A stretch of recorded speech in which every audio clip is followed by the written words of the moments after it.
Our second reading this morning comes from the book of 2 Samuel, chapter 5, verses 1 through 10. Hear now the reading of the word. Then all the tribes of Israel came to David at Hebron and said, "Look, we are your bone and flesh. For some time while Saul was king over us, it was you who led out Israel and brought it in. The Lord said to you, 'It is you who shall be shepherd of my people, Israel, you who shall rule over Israel.' So all the elders of Israel came to the king at Hebron, and King David made a covenant with them at Hebron before the Lord, and they anointed David king over Israel. David was 30 years old when he began to reign, and he reigned for 40 years. At Hebron, he reigned over Judah for 7 years and 6 months, and at Jerusalem he reigned over Israel and Judah for 33 years. The king and his men marched to Jerusalem against the Jebusites, the inhabitants of the land, who said to David, 'You will not come in here. Even the blind and the lame will turn you back,' thinking David cannot come in here.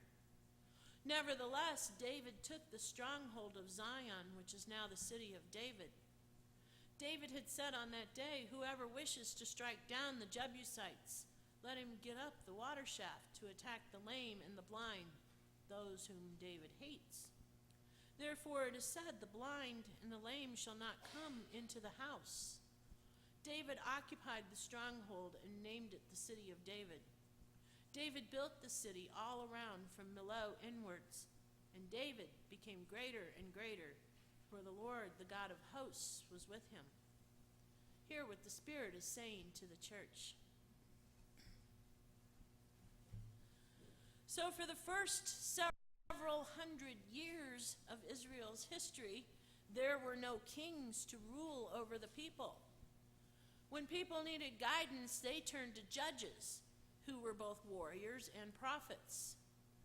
Israel was led by 17 different judges, with one of the very first being a woman named Deborah. The last of the judges was the prophet Samuel, born somewhere around 1100 BCE. Now, you might think that this sounds like a pretty risky arrangement, but it wasn't. The vast majority of Jews at that time were totally dedicated to Torah, and they were making decisions in the right way. They didn't need someone to tell them what to do. A stronger leadership was needed only when the nation was threatened by an external enemy. And by the time of Samuel, there were many external enemies. Samuel was opposed to the idea of a king, but the people demanded one, and so God told him to find one. This led to Saul being anointed as the first king of Israel. Now, it's true enough that Saul made some early mistakes, but to be fair, God's punishments were extremely severe. Because Saul showed mercy instead of butchering every single one of his enemies, God stripped Saul of his kingdom and told him that someone better would be taking over. Saul became a little paranoid, and by the time David was installed, the country was war-torn and divided. Later, interpreters chalked it up to the fact that the people had demanded a king instead of trusting that God would deliver them from their enemies. Well, 300 years of leadership by kings took its toll, and prophets such as Isaiah, Amos, Hosea, and Micah were kept really busy speaking truth to power and condemning hypocritical worship, complacency, and the failure to act justly for the poor. Prophecy has two core traits. The first is that of being God's voice, and the second is being a champion for justice. When the prophets ruled, they enforced justice in God's name. When the prophets did not rule, they spoke truth to power, and they demanded justice in God's name. Excuse me. Those in power didn't care a whole lot about justice, though. They were living off the sweat of the peasants, so they recruited their own prophets who prophesied against the real prophets, and a lot of prophets wound up dead. But despite the danger, the prophecy business endured. It endured through Malachi and right on through to John the Baptist and Jesus Christ. Today, there are many who believe that prophecy is the primary role of the church as well as that of the individual believer. Dietrich Bonhoeffer, a German Lutheran pastor who spoke out against Hitler and was executed for it, maintained that the church is obligated to speak up and to remind other entities such as government, family, work, and culture of their role to uphold justice. You know, I can't argue with Bonhoeffer, but I wonder what happens when there are so many people willing to be champions for justice that it makes it difficult to sort out how many are actually speaking on God's behalf. Today, prophecy is a booming business. There is no limit to the number of people who are willing to stand up and speak. Social media has given everyone their own personal soapbox to stand on.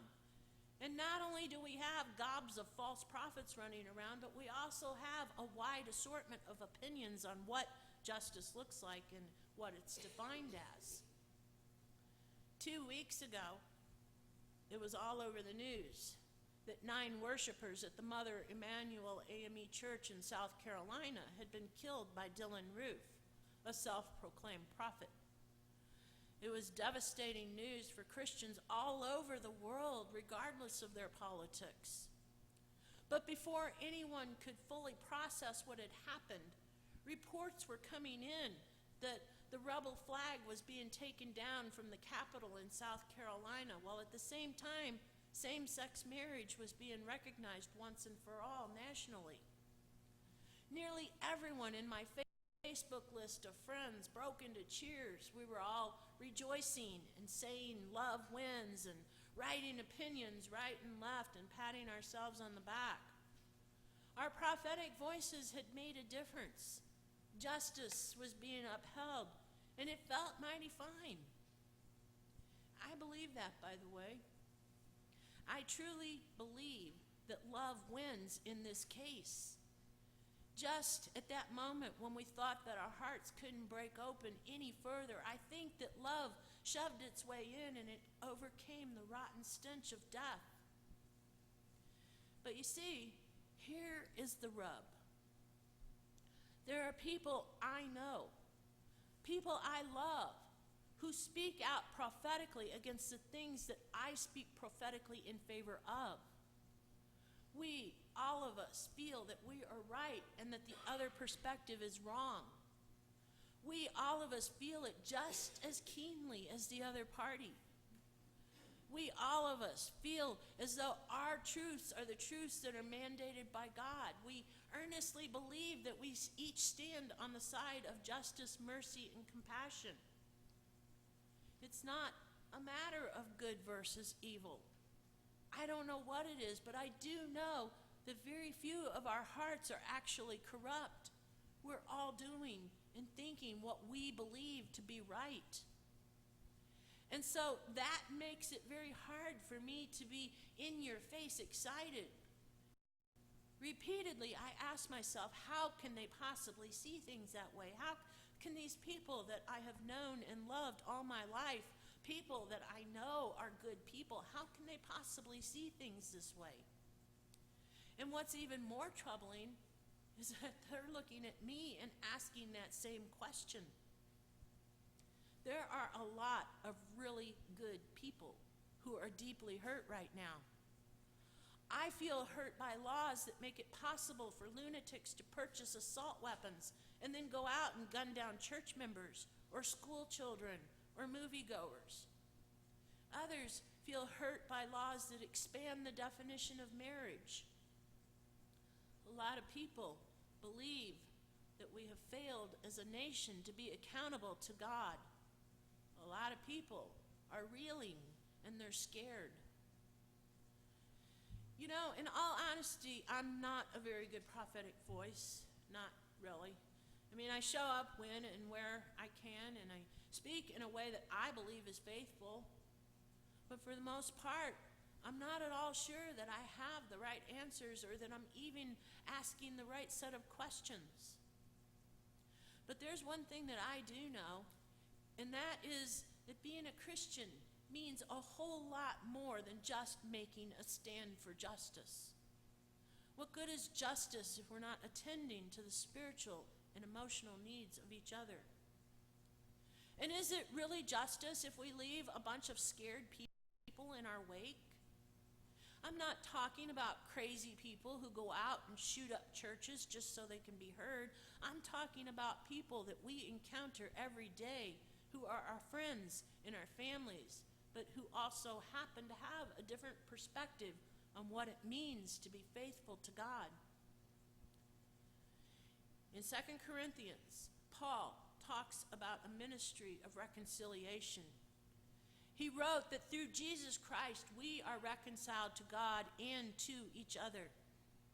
The death and the resurrection of Jesus Christ was a recreation event that restored us to God's original intention of a united and reconciled human family built on just and healthy relationships. Most of the time, we don't appear to be very reconciled. Yet the core of our Christian faith is founded upon God's intervention into human history, releasing the power of reconciliation. Think about that for a minute. Let it soak in.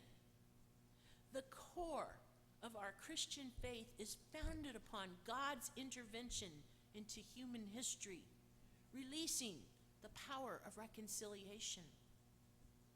What's more important, justice or reconciliation? How about both? Do we still even look for reconciliation, or are we focused only on justice? What if there is no such thing as justice without reconciliation? And what if reconciliation is actually to be found in the middle of our struggle for justice? Can reconciliation even exist without struggle, or vice versa? Rumi said, "Out beyond ideas of right and wrongdoing, there is a field. I'll meet you there." I've been absent from this pulpit for 3 weeks, and it feels like 3 years. I've tried to make the last couple of weeks a time of learning so that I could come back having grown some. In Washington, D.C., our nation's capital, I learned a few things about prophecy. I learned that while some prophetic voices speak truth to power at the level of power, other voices speak at a different level entirely. Other voices get down in the dirt and they pray with their hands and their feet. They get dirty. And it seems like there is a whole lot of holiness, compassion, and reconciliation to be found in those moments. I don't believe that there's anything wrong at all with celebrating a victory in human policy. But when people are left lying in the dirt, it's time to pray with our hands and feet. We have the power to do that. We have the power to attend to each other and treat each other with compassion. In the Jewish tradition, when bad things happen to Jews, it's never by chance, it's always a consequence of Jewish actions. Today, most people believe that the challenges and the disasters that we face are just a part of life. They're not punishments doled out by an angry God. But the Old Testament is full of angry God. And it makes me wonder sometimes if perhaps God was maybe learning how to be God at the same time humans were learning how to be human. Old Testament prophecy might have rocked in its time, but we are alive in the still unfolding time of the good news, the gospel. God is still speaking, still calling us, still reaching for us, still longing to be in relationship with us, and always, God is still doing a new thing. Everything blooms out of itself, including God. And we are better than we've ever been before because we are continuously recreating, reconciling, and unfolding into a new creation. In this time of change, things happen so fast that it's easy to get caught up in it and forget about each other. But if we want justice to prevail, then we got to learn how to live in shalom with each other. May it be so. Amen.